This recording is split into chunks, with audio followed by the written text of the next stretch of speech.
all your friends who kind of pretend they like hockey and don't really like hockey, and whenever you say to them, oh, this game tonight against Montreal, this is a really big deal, and they're like, nah, wake me up when playoffs come. Wake me up when playoffs come. Hockey's regular season's too long.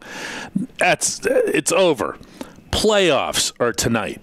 The only part of it that's kind of weird, and I was over at Consol Energy Center this morning for a while, is you look at the Columbus Blue Jackets, and you're trying to get that, playoff atmosphere, hatred, something, and you're like, oh man, it's the Blue Jackets. It's actually kind of cool they're in the playoffs. You can't hate the Blue. Who hates the Blue Jackets?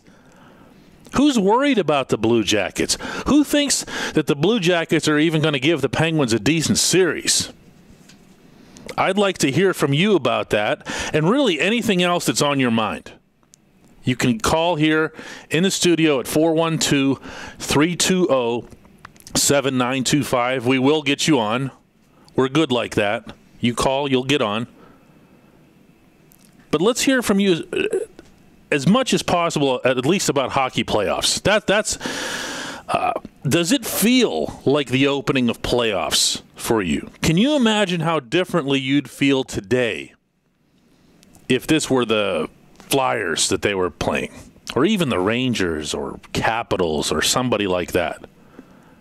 That to me is the biggest issue going forward. Talking with some of the Penguins this morning, you can tell that they're focused on it.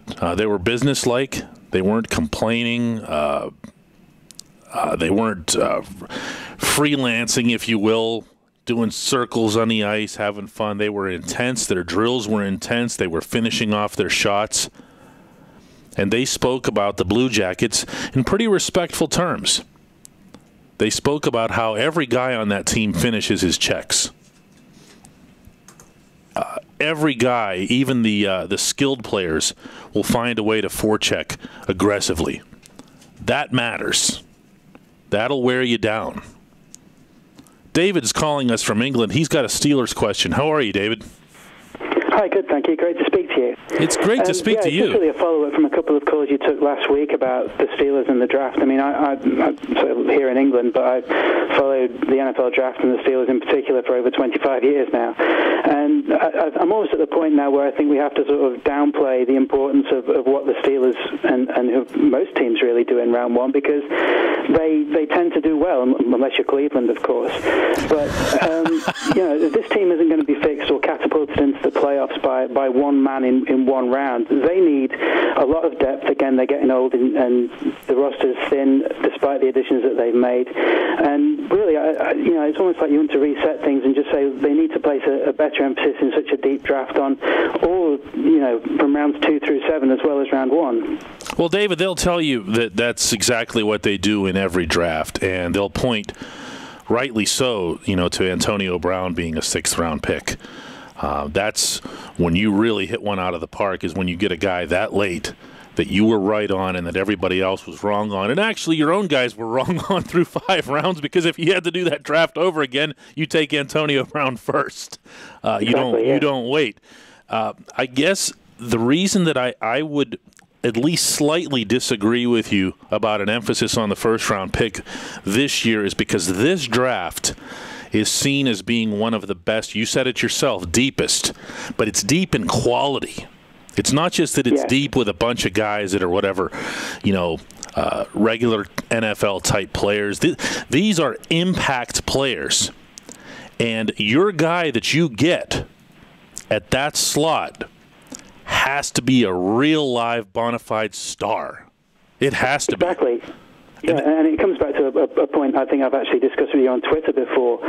Obviously, in the first round, you need to balance need versus value, but this team really has a problem in assimilating young defensive players into this Dick LeBeau defense quickly. They don't make an impact. So, I mean, if you're going to, look at, a corner high up in the draft, you're going to need more out of Justin Gilbert than just his kick return skills. You need a guy who can come in and go up against the A.J. Greens and Josh Gordons of this world who can take away half the field, and that's another quandary that they have to address, I think. No question. I appreciate the call, David. As always, it's good to hear from you. I want a wide receiver in the first round. I've been consistent on that from the beginning. I think that's the position of greatest impact. That's the position where you want a star player. It's also the position of most immediate impact. If you draft a first-round wide receiver, that guy is starting. That guy is starting opposite Antonio Brown. I like that. I also would like a second-round corner, to go to what David was saying. Corner's going to take time, but you got yourself a year or whatever it is underneath Ike Taylor to learn from him, to learn the ropes, to get out there in some nickel and dime packages, which Dick LeBeau is using a ton of. Let that corner have a year, but get that wide receiver in here right away. Give me a call, any topic at all, 412-320-7925. The Pirates are playing in Cincinnati right now. They haven't had the best road trip.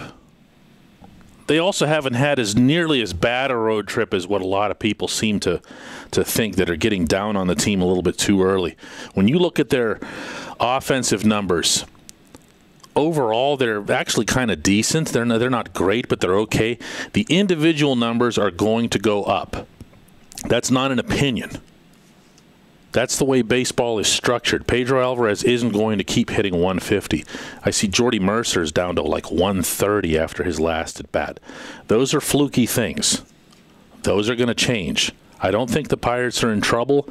I think the Pirates are in a part of their schedule where they're playing a lot of division teams that know them really well, and in the case of Milwaukee, are playing really well. And lest anyone forget, the Cardinals are still the Cardinals because they just took out Milwaukee pretty convincingly in the first couple of games with good old-fashioned pitching. It's funny what that can do to bats. Give me a call at 412-320-7925. Here's Chris in Chicago. What's on your mind, Chris? Hello, sir. How are you? I am splendid. You know why I can say splendid? Because the Stanley Cup Final starts, or the playoffs start today? No, because Doc Emmerich was in the house today. He uses that term. Isn't it great? He can actually say that. Like, he can say, there's a splendid check by Brooks Orpik. He's awesome. He and Eddie O, of course, being a Chicago kid, Eddie O, and you know him well as your coach back in the day, They make that broadcast. I know they have some of their detractors, but I love listening to them. And we're lucky to have Eddie O on our local Blackhawks broadcast on TV as well, and with the great Pat Foley. So, it's that time of the season. It's the best. And actually, you know me, Mr. Kovacevic, as the NHL in CLE Cleveland guy from Twitter. And I think this series. I just wanted to talk really quickly about the Pens and the Blue Jackets. I just think this series is very, very interesting from kind of the Cleveland perspective, because, Cleveland really, as much as the Browns and Steelers fans, it's a big rivalry, there are quite a bit of Penguins fans in Cleveland. And, the Blue Jackets, since they got started in 2000, have, tried to take some of that market as well. And they have. I mean, they've taken part of it. But to me, this series, I think, is cool because it's really going to put those two teams in the spotlight, and it's nice now that the Blue Jackets are in the East. I'm really excited, and this is the one series for me that I'm stoked about. I can't wait. Well, I can see that, Chris, and I appreciate the call.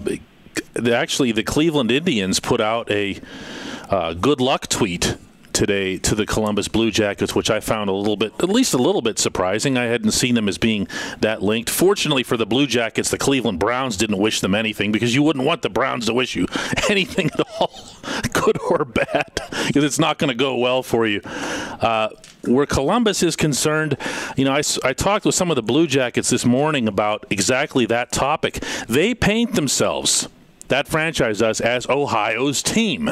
They try to market themselves in Cleveland with ads in the Plain Dealer, in Cincinnati even, which is a little bit farther away, with ads in the Cincinnati Enquirer. They're on throughout the state on Fox Sports Ohio. Their games are.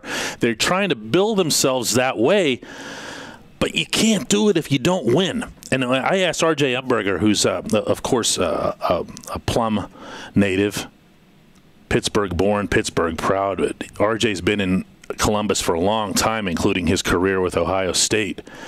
And RJ said flat out that this is the kind of thing that can completely change a franchise. So remember that when you think that the Blue Jackets are just going to roll over. There are guys like R.J. Umberger, like Jack Johnson, who are really emotionally invested in the Blue Jackets and want to see them do well. Here's Jeremy in Boston. How are you, Jeremy? How's it going, man? I can't complain about anything. Yeah, yeah. Well, I had 3 inches of ice on my window this morning, so that was lovely. Apparently you can. Yeah. Man, looking at this Pirates team, just to get a little Pirates talk, I just, they look like almost like a team after they won a Super Bowl or whatever. They have like almost like a tired look to them already, in my opinion.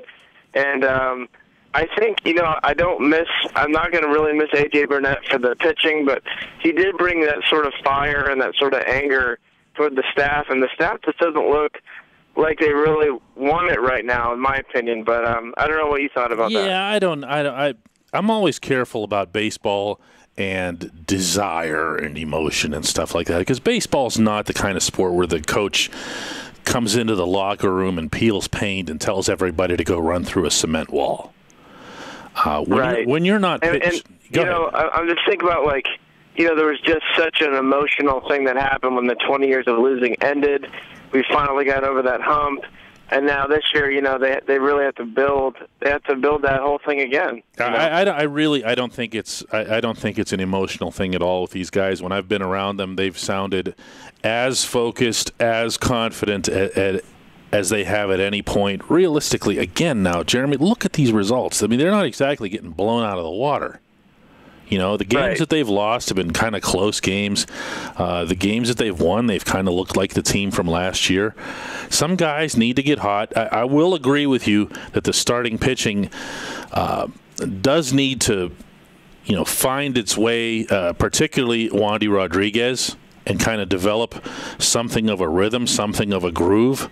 But remember, man, this time last year, none of the starters who finished the season were pitching even at this point last year. Remember that? I mean, you were still looking. Oh, yeah, I remember that. I mean, we didn't even have a 4th and 5th starter at this point, and Locke was just afterthought, really, and then he came in and did what he did. So, yeah, you're right. Wandy's the big question mark for me. I think he is really the catalyst for that whole thing. I mean, we have a guy, 3rd starter, everything that you're going to worry about that much. You got to put him down to the 4th or 5th slot, in my opinion. No question. I wouldn't dispute that at all. I appreciate the call, Jeremy. There's no panic to be had here. It's early in the season. The Pirates are going to be okay.